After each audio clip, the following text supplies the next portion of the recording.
श्रीधनदा उवाच देवी देवमुपागम्य नीलकण्ठं मम प्रियं कृपया पार्वती प्राह शङ्करं करुणाकरम्। श्रीदेव्युवाच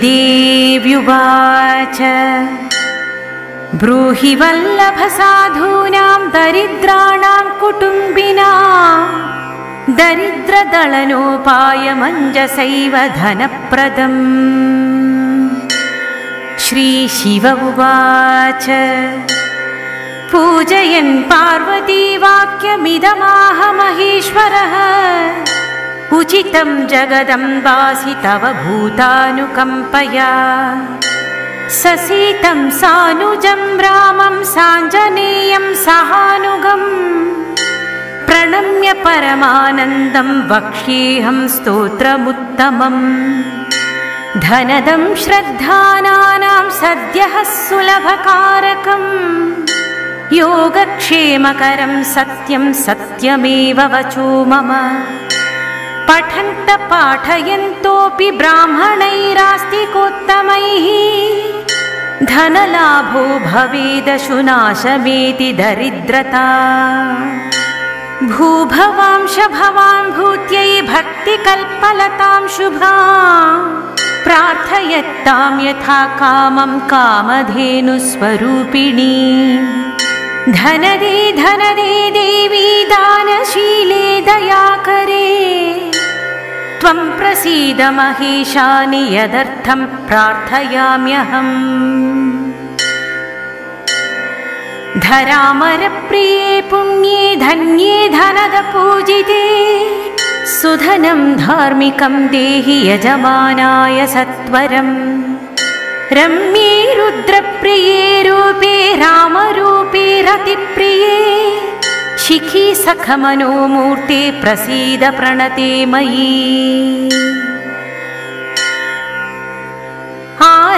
आरक्तचरणाम्भोजे सिद्धि सर्वार्थदायिके दिव्याम्बरधरे दिव्ये दिव्यमाल्योपशोभिते समस्तगुणसम्पन्ने सर्वलक्षणलक्षिते शरच्चन्द्रमुखे नीले नीलनीरजलोचने चञ्चरीकचमूचारु श्रीहारकुटिलालके मत्ते भगवति मातः कलकण्ठरवामृते हासावलोकनैर्दिव्यैर्भक्तचिन्तापहारिके रूपलावण्यतारुण्यकारुण्यगुणभाजने क्वणकङ्कणमञ्जीरे लसल्लीलाकराम्बुजे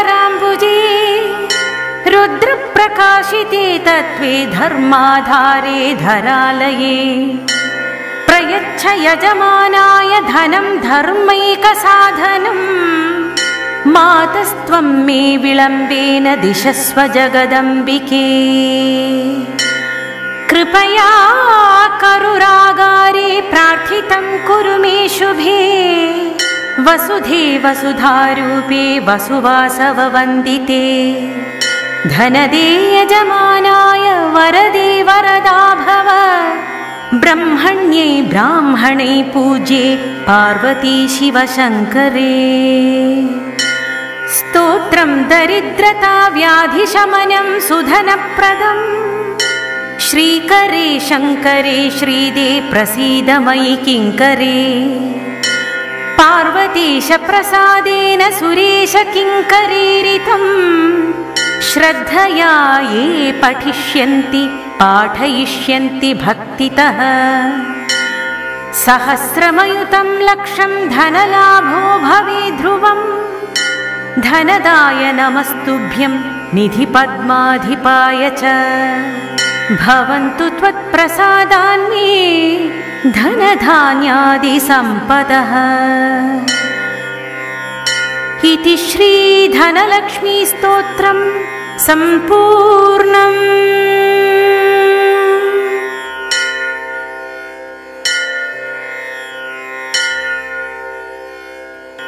श्रीधनदा उवाच देवी देवमुपागम्य नीलकण्ठं मम प्रियं कृपया पार्वती प्राह शङ्करं करुणाकरम्। श्रीदेव्युवाच ब्रूहि वल्लभ साधूनां दरिद्राणां कुटुम्बिनां दरिद्रदलनोपायमञ्जसैव धनप्रदम्। श्रीशिव उवाच पूजयन् पार्वती वाक्यमिदमाह महेश्वरः उचितं जगदम्बासि तव भूतानुकम्पया। ससीतं सानुजं रामं साञ्जनेयं सहानुगं प्रणम्य परमानन्दं वक्ष्येऽहं स्तोत्रमुत्तमम्। धनदं श्रद्धानां सद्यः सुलभकारकं योगक्षेमकरं सत्यं सत्यमेव वचो मम।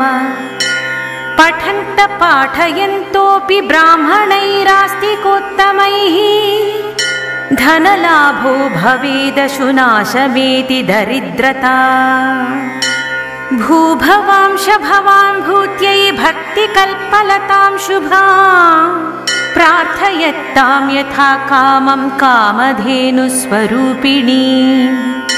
धनदे धनदे देवी दानशीले दयाकरे त्वं प्रसीद महेशानि यदर्थं प्रार्थयाम्यहम्।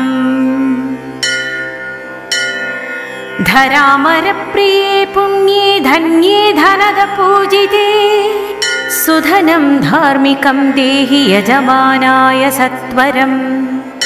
रम्ये रुद्रप्रिये रूपे रामरूपे रतिप्रिये शिखी सखमनोमूर्ते प्रसीद प्रणते मयि।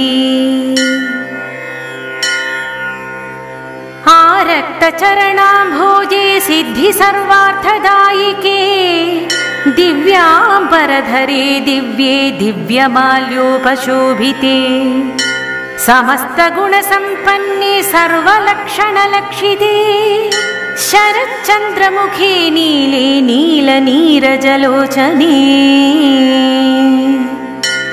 चञ्चरीकचमूचारु श्रीहारकुटिलालके मत्ते भगवति मातः कलकण्ठरवामृते। हासावलोकनैर्दिव्यैर्भक्तचिन्तापहारिके रूपलावण्यतारुण्यकारुण्यगुणभाजने। क्वणकङ्कणमञ्जीरे लसल्लीलाकराम्बुजे रुद्रप्रकाशिते तत्त्वे धर्माधारे धरालये। प्रयच्छ यजमानाय धनं धर्मैकसाधनं मातस्त्वं मे विलम्बेन दिशस्व जगदम्बिके। कृपया करुरागारे प्रार्थितं कुरु मे शुभे वसुधे वसुधारूपे वसुवासववन्दिते। धनदे यजमानाय वरदे वरदा भव ब्रह्मण्ये ब्राह्मणे पूज्ये पार्वती शिवशङ्करे। स्तोत्रं दरिद्रता व्याधिशमनं सुधनप्रदम् श्रीकरे शङ्करे श्रीदे प्रसीद मयि किङ्करे।